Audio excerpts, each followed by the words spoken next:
Bismillahirrahmanirrahim. Students, today we are going to discuss a very important topic in the physics regarding to the exam point of view. This is what is the difference between distance and displacement. Now, what is distance? It is the horizontal measurement between 2 points. Can be bin points which are horizontal measurement distance. And distance is a scalar quantity. It only need magnitude for specification. Yani jekare distance ke asanke explain karno ha, asanke just magnitude is zaurat, direction is zaurat na. It is denoted by eighth. Distance ke asan cha denote karna eighth.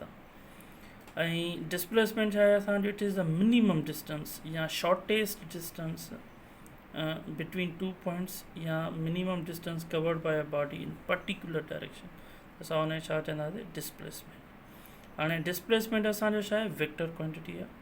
It needs not only magnitude but also direction for its specification. यानी उनखे न सिर्फ magnitude जी पर direction जी पिण ज़रूरत पवंदी आहे for the complete description. And displacement खे असां छा था डिनोट कंदा डी एस. अच्छा, now this is more about distance and displacement difference. तो distance is the length of the path travelled by body while moving from an initial position to a final position. Distance is a scalar quantity. Distance is measured is always positive. यानी distance असांजो हमेशा छा हूंदो आहे positive हूंदो आहे.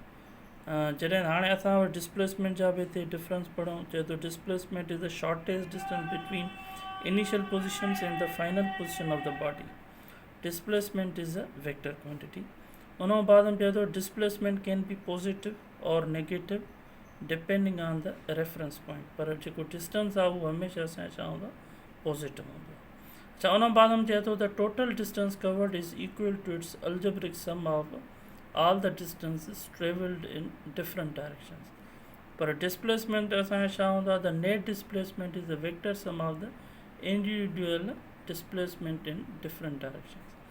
यानी the shortest ऐं डायरेक्ट जेको डिस्टेंस हुजे between 2 points is called displacement. There is always a distance covered whenever there is motion. ऐं जॾहिं कोई असांजो मोशन हूंदो त उते छा चवंदासीं असां डिस्टेंस कवर थियो. पर चए थो displacement will be zero if the body comes back to its initial position. चए थो हाणे डिस्प्लेसमेंट ज़ीरो थी सघे थो पर डिस्टेंस असांजो ज़ीरो नथो थी सघे. हाणे डिस्प्लेसमेंट कीअं असांजो ज़ीरो थींदो जेकॾहिं से सपोज़ कोई असांजो सर्कुलर मोशन हुजे, कंहिं पॉइंट खां बॉडी मोशन स्टार्ट कयो वरी उते ई अची करे ख़तमु थियो त उते असांजो नेट डिस्प्लेसमेंट छा थींदो ज़ीरो थींदो. अच्छा, डिस्टेंस जो यूनिट बि मीटर आहे ऐं डिस्प्लेसमेंट जो यूनिट बि छा आहे मीटर आहे. हाणे ॾिसो this is a very good example. हीअ ॾिसो एरो ॾिसो, हीअ तव्हां सपोज़ हिकिड़ो स्कूल बॉय आहे, होम खां शुरू थियो, हीअं आयो वरी हीअं आयो वरी हीअं आयो वरी हीअं आयो. यानी this the body has covered distance. यानी डिस्टेंस वॾो डिस्टेंस थी सघे थो पर जेको डिस्प्लेसमेंट आहे दिस इज़ द मिनिमम और शॉर्टेस्ट डिस्टेंस बिटवीन 2 पॉइंट्स. यानी हितां खां वठी हेसीं ताईं जेको डायरेक्ट आहे इनखे असां डिस्प्लेसमेंट चवंदासीं. बाक़ी छा आहे असांजो distance. Displacement it self is also distance but this is the shortest distance in specific direction, कंहिं ख़ासि डायरेक्शन में. हाणे हीअ ॾिसो वरी असांजो distance is a scalar quantity whereas displacement is a vector quantity. Displacement असांजो छा आहे वेक्टर क्वांटिटी. अगेन वरी ॾिसो ए खां वठी बी ताईं पहुचणु हीउ डायरेक्ट तरीक़ो आहे. हीअ वरी छा आहे मुख़्तलिफ़ कर्व में वर वकड़नि में आयो ऐं फाइनल डेस्टिनेशन बी ते पहुतो. Thanks for watching.